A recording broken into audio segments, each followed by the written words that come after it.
The magic microphone carry worked. Good evening to everyone, and welcome to our spring performance entitled Tall Tales and Heroes. I'm sure as you listen to the performance this evening, there will be many characters from American folklore that you will remember, that you have read about in your younger days.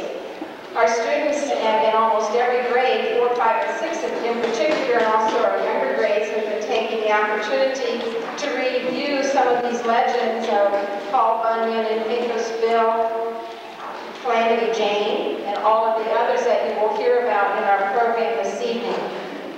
Before we begin, I'd just like to call to your attention that in the program there was an omission on the inside of the front cover in scenes 2, 3, and 4, grade 4. Michelle Burkett is also featured in that. We wanted to be sure that Michelle was recognized. Okay? Right there. Okay. Also, as we begin National Turn Off Television Week in our homes, I think it's a good way to begin by having some activity outside of the home and away from the television, although I think we'll have a lot of recordings of this event that you will enjoy at a later time. As we begin tonight, I'd like to begin with a prayer and a dedication of our program in memory of the children in particular and all of the people who were killed in the tragedy in Oklahoma City. So let's take just a moment to begin our evening with prayer. Gracious and loving God, we take time to remember the families, especially the children, whose lives were lost in the bombing in Oklahoma City. We pray for family members who are survivors, and we pray that you will give each of those persons peace and consolation at this time of great grieving in their lives. This tragedy has touched all of us in some way. As these children perform tonight, we offer this program in memory especially of the children. Help each of us in our own lives to be bearers of peace, not of violence. May our words and our actions be reflective of our love for you. And may we every day strive to be witnesses to the great love that you have for us. We make our prayer in Jesus' name. Amen. The performance this afternoon was delightful, and I'm certain that our young people will be equally on tonight. So without further ado, let us begin our performance.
What does that have to do with Molly picture? Well, there was a battle going on right next to Molly's house.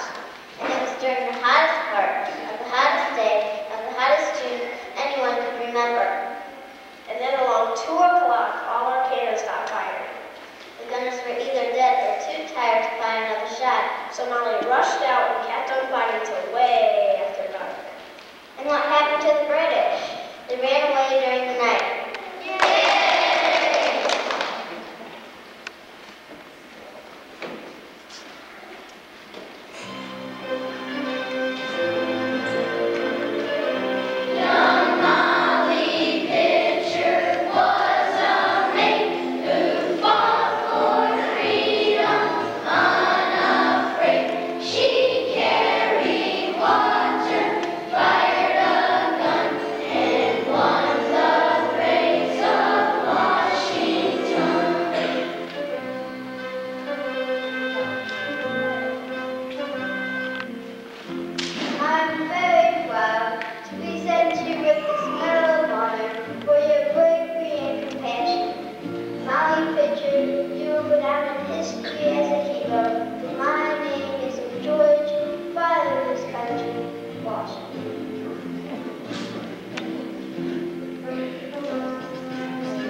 Davy Crockett was a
Now the country was really starting to grow.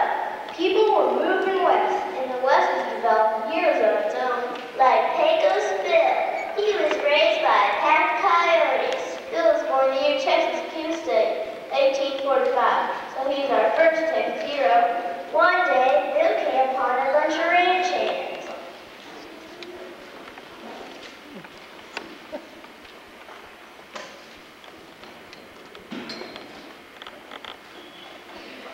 Ticks, what are they doing? They're catching cows. Come on out here where I can see them. Now explain this to me. Well, sir, first we make a loop at the end of the rope, and then we lay the rope down and put some bait in it. Then we hide and wait for the cows. When the cow puts its foot in the loop, We pull the rope, catch the cow. then we put the rope around the cow's neck and drag it to the market. It's called a cow pull. This just won't do. Texas won't want the little beans keep on doing things this way. But we've always done it this way. Now, we're gonna do it my way. We're gonna rope cow's legs and we're gonna brand them. What for? So we can tell who they belong to. Then we're gonna drive the whole herd to market. No more cattle pulls? Nope, now on, it's cattle drives. Bill enjoyed ranching until he contracted a strange illness. He fell in love.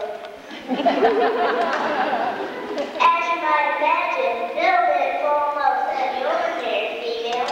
No, sir, he fell in love with Slewfoot Sue.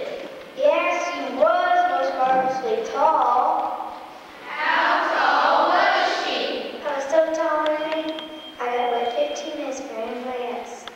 And she squeezed rocks and drank the juice for breakfast. That made her very strong. How strong was she? I'm so strong, I can pull a crooked road straight. That's not what one means. No, sirree. It's the way she got away. I've not seen other Texas girls ride girls, but none of them enjoyed the way Sue did. So Slewfoot Sue and Pecos Bill are married. And as far as we know, they lived happily ever after. But it's hard to prove that part of the story.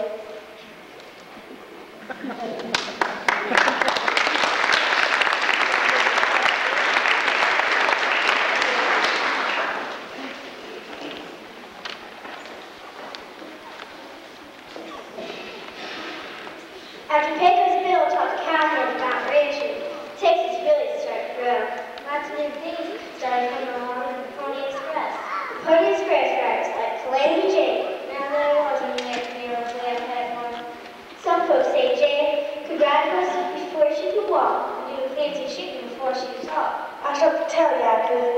Why can ride and shoot faster than grease lightning? Now they tell me, I say like them General Custer's men. I'm much obliged to you, Jane. You know you always turn up with much trouble. I think we ought to call you Calamity, Jane. You now is your name? Nope, my name's Martha Cannon. Some folks' fathers are trifling only, so they call me Jane, you know, plain Jane, but I changed all of that.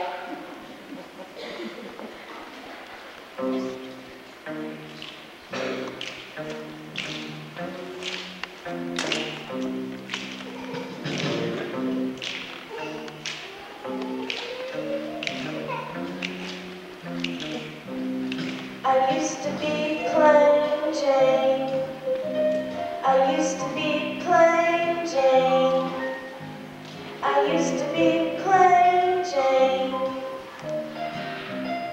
But now that's all been changed. They call her Calamity. They call her Calamity. They call her Calamity. And I'm sure that name.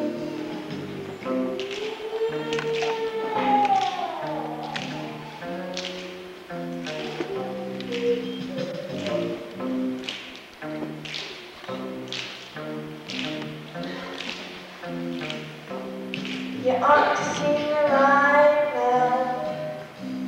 You ought to see me rope now. You ought to see me shoes now. I'm the best of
In fact, I was one part of that sideline shot bill.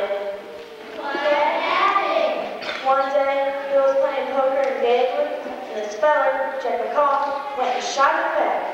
Oh no! Yep, when I heard about it, I ran right to Bill's side. I was so upset, I forgot to take my guns. Did McCall get away? Not in real life. Found that bushwhacker hiding in a butcher shop. Then what happened? I captured him. How? With a meat cleaver. Marched that vermin right off to jail.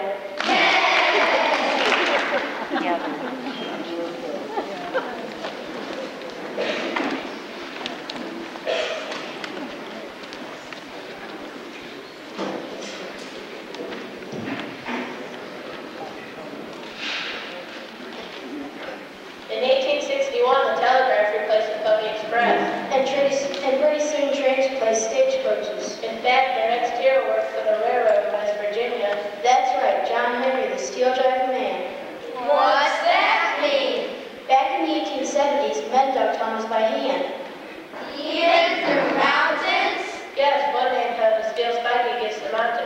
Then another man hit the spike with a hammer. And that's how men made tunnels for railroads. Now John Henry could drive steel faster than any other man. How fast could he go? He could not drive 20 men and never get tired. Then one day a salesman came to his camp. Mr. Thomas, boss this outfit, I know you'll see the advantage of my machine. I guarantee this steam will save you money. It will outlast 20 minutes. It never gets tired and you never have to feed it. Yes, sir, a good investment, a good investment. I already have a man who can outdrive 20 minutes. His name's John Henry and I'm right fond of him. But he's just a man. This is a machine. I bet John Henry could beat your machine. I'll take that bet. I can beat any machine. I'm a steel driving man. I got pride hammered in my soul.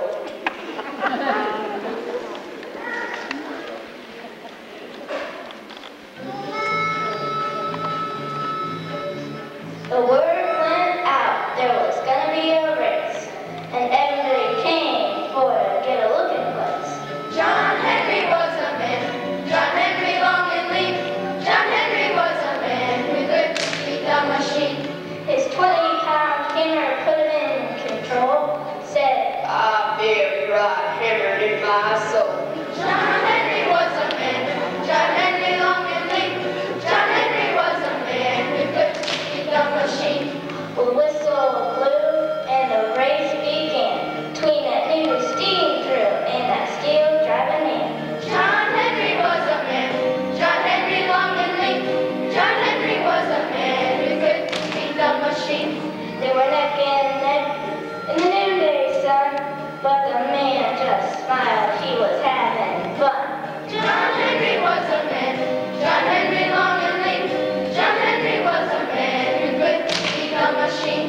Then he pulled ahead, he was gaining ground, and a cheer went up from the people all around. But the race went on for many an hour, and that steam drill ran on its hot steam power. John Henry was a man, John Henry long and lean. John Henry was a man who could beat the machine.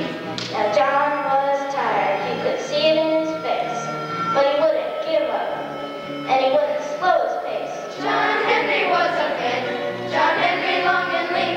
John Henry was a man who could beat the machine. Well, the boss called time, the setting sun, and the word went out. John Henry won! Yay! John Henry was a man, John Henry long and lean.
someone call us? Yeah.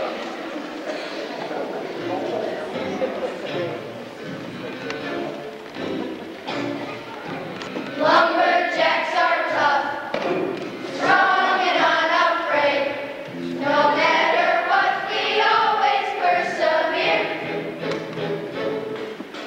Whether climbing trees or working on the ground, we do our job, let nothing interfere.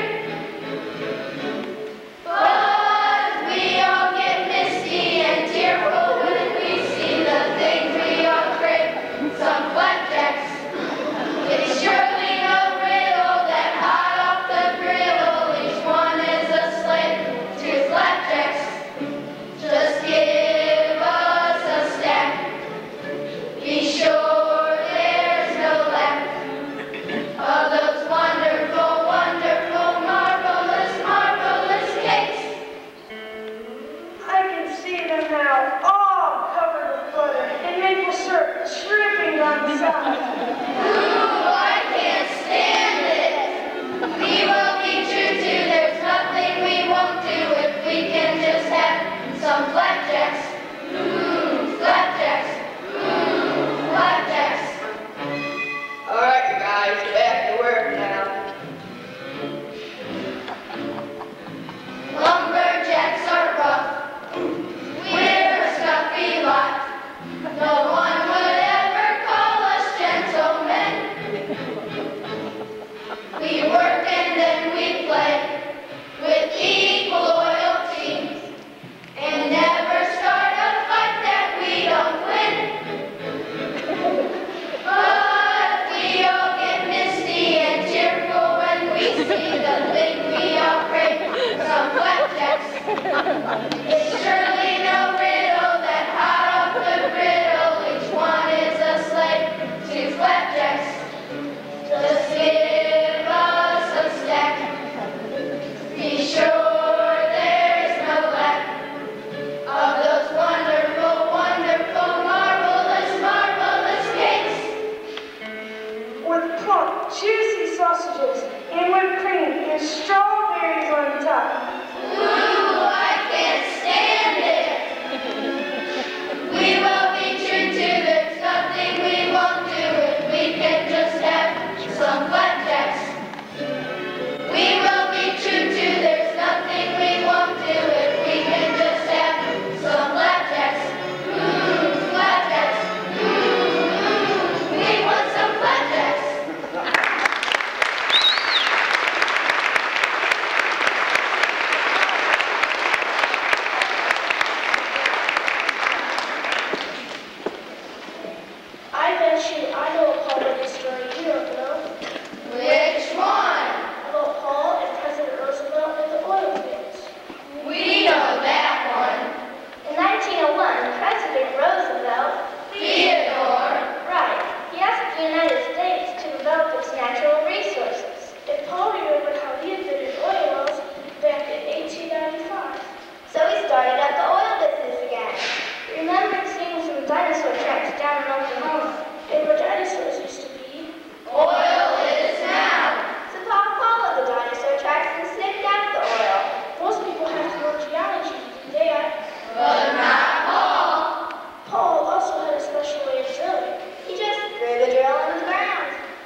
Not yet. Just a few more years to go.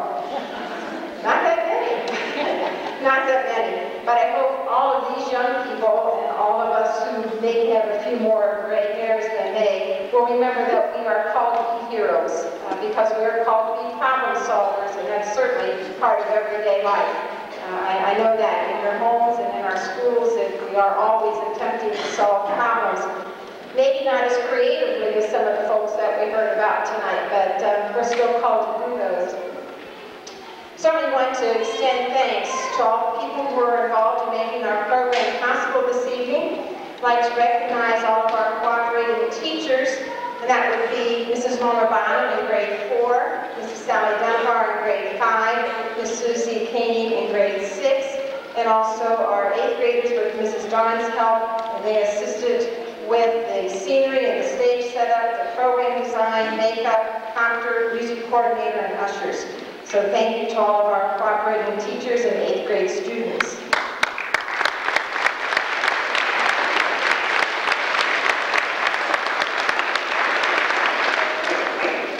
I'd like to recognize our maintenance staff of Mr. Raymond Myers and Mrs. Mary Brewster, who were busy throughout the day making sure that our facility was ready.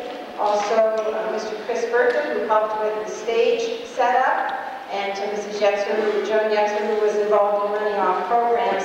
The yellow programs were not very nice in our copier today. They were shredded several times, and our little copy machine was not a happy camper. Neither was Mrs. Yetzer about 10 o'clock this morning. Certainly to our students in grades 4, 5, 6, and 8 for a wonderful performance tonight. Appreciate all your hard work. And lastly, I'd like to recognize Mrs. Linda Burkett, who is the director, producer, prompter, all the good things that we need, and energizer. So Mrs. Burkett, please stand.